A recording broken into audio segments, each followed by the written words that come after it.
Hello, everyone, and welcome to Locked On Flames. Sam Bennett makes his return to Calgary as the Flames and Panthers face off.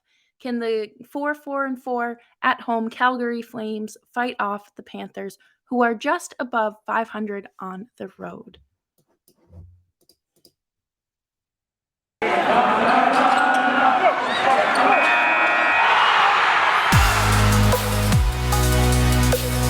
You're Locked On Flames, your daily podcast on the Calgary Flames. Part of the Locked On Podcast Network, your team every day.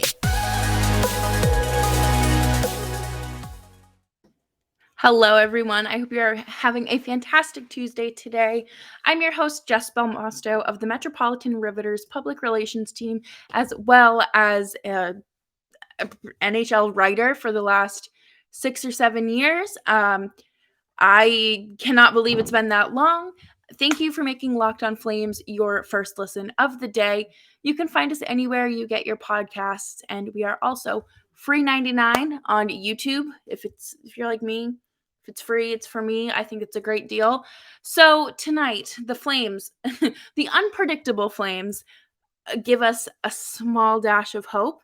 The Flames are back in action against the red-hot Florida Panthers, who are on a 4-game win streak, and the Flames are on the exact opposite of that. The general consensus of tonight and the expectation is that, at least from Twitter, I don't know how the players are feeling. I don't know how any of them are feeling, but from Twitter, they could squeeze out a win. The one thing that drives me crazy about sports is how hot and cold teams can get at like the drop of a dime. And it's crazy because like teams, like a bad team will play a really good team, and bad team will just embarrass the ever loving goodness out of the good team. And then the you'll face a bad team, or sorry, you'll face a good team when you're playing not so hot hockey, and then you're hanging there with the contenders and you look like a really competitive team. And I don't know if the Flames can pull that off tonight. I'm trying to keep the expectations low, because if you manage your expectations, you don't have to deal with disappointment. And I, the Flames at home are 4-4-4 this season, which doesn't even give us like an indication of what kind of game they could play, because that is quite literally just across the board force. And 4 for 4 like Wendy's. That actually sounds really good right now for dinner. But there's no real assessment of what you're gonna get. I think that if they're able to take the lead early, we could see a much better indication. If they allow the Panthers to go out and kind of dump on them early, then things are not going to look so great. But I I don't know how to really assess the team right now, and it's so hard to read them. I feel like Hot and Cold by Katy Perry is like the perfect description, because you don't know what you're getting. And one day like this team comes out and they look like Stanley Cup contenders. They look like they could, do like multiple 7-game series against really strong teams. And then other times they regress back to that late last season where, they were playing good hockey, but just not hanging tough for those full 60 minutes. And that is quite unfortunate, because we saw how hot this team gets when things are good, when they're all on the same page. And I want to believe that tonight will be the game changer that sets them back to where they should be, so they stop falling in the Pacific Division uh, standing. I don't like seeing the Sharks and the Ducks ahead of them.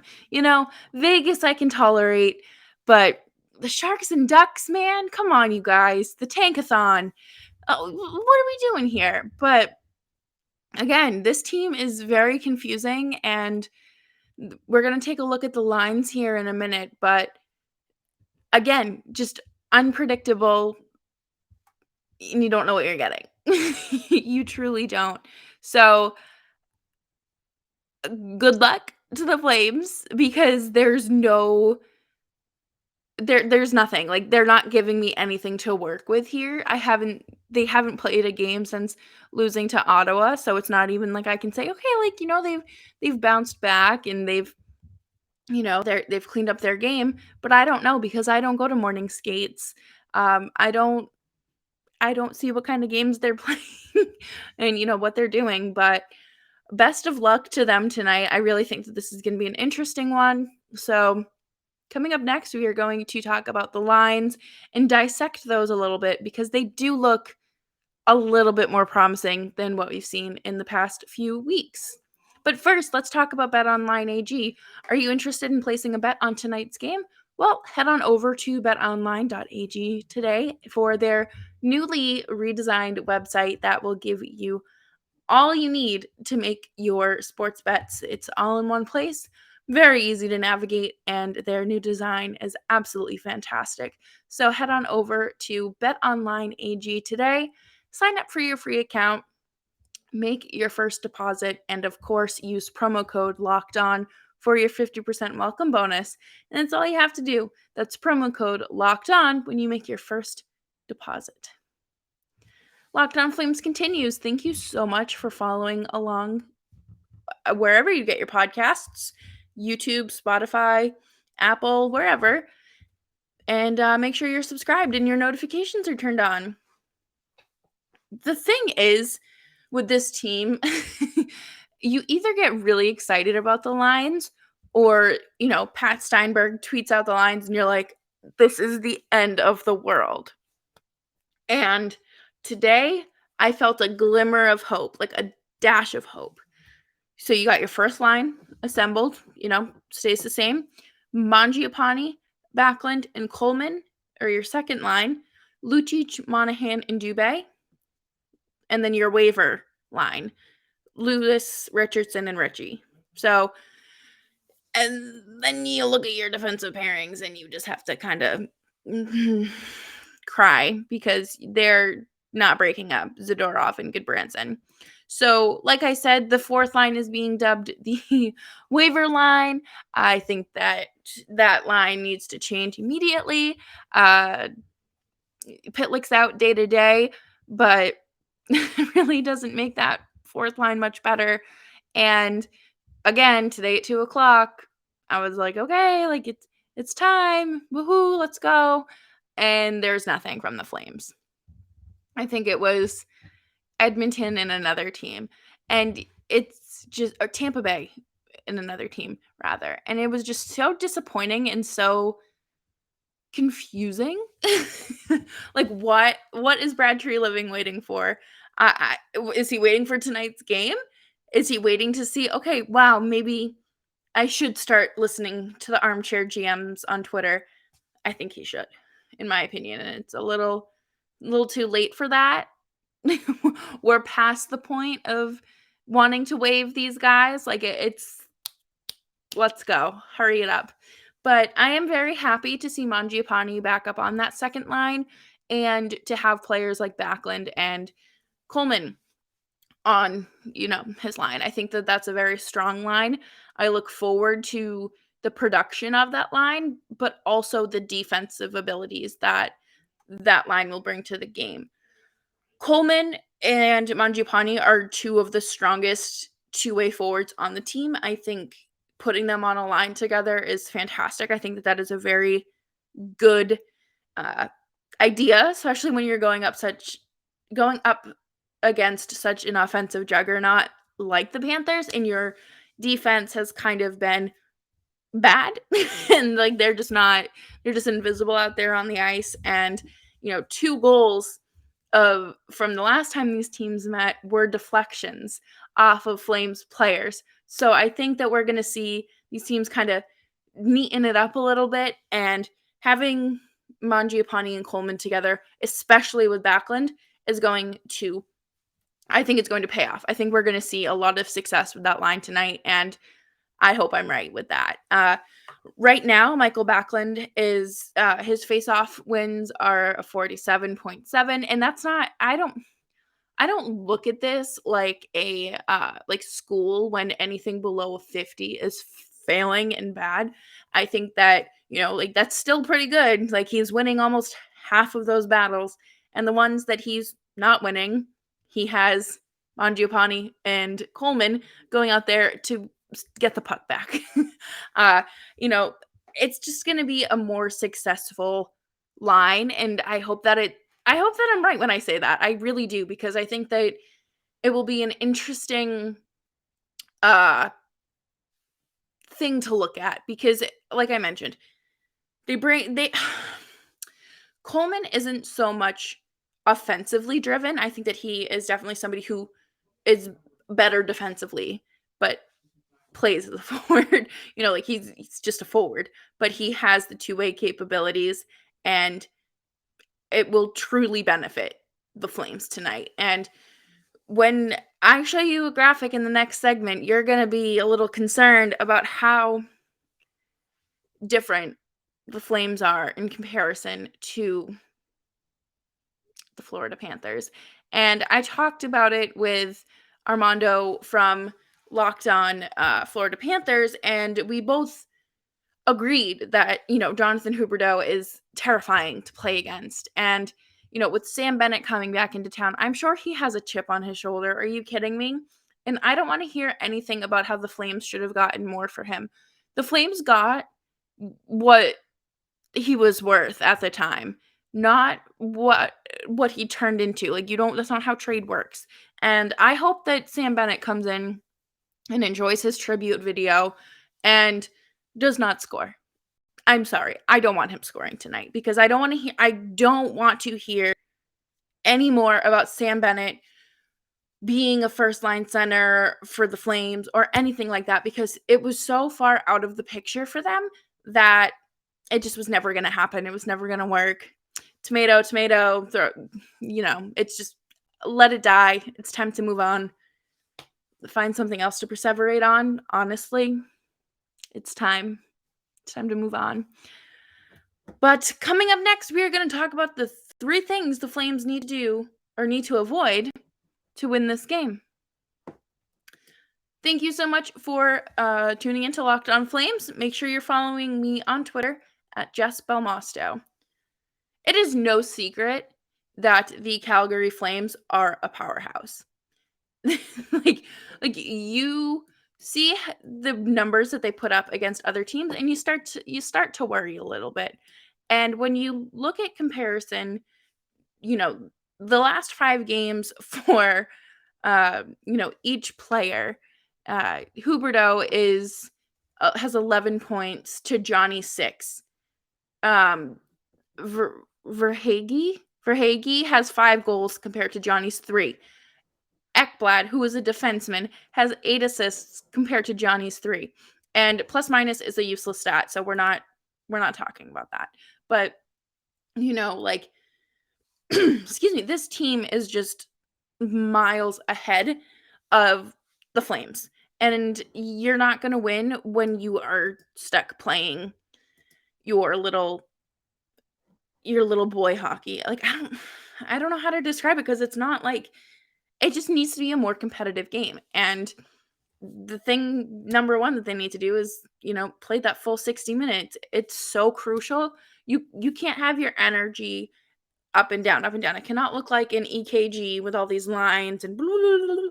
No, it needs to be steady, 100% for the first period, and then crank it up for the rest of the game, because I do not want to see the Flames go out there, score 3 goals, and then end up losing 4-3 or something so simple as that, because this team, for some reason, gets way too comfortable, and then they start to relax, and then the team catches up, and then there's just no way to recover from it. So playing that full 60 minutes at full strength, full capacity is vital. Like, there's no ifs, ands, or buts around it.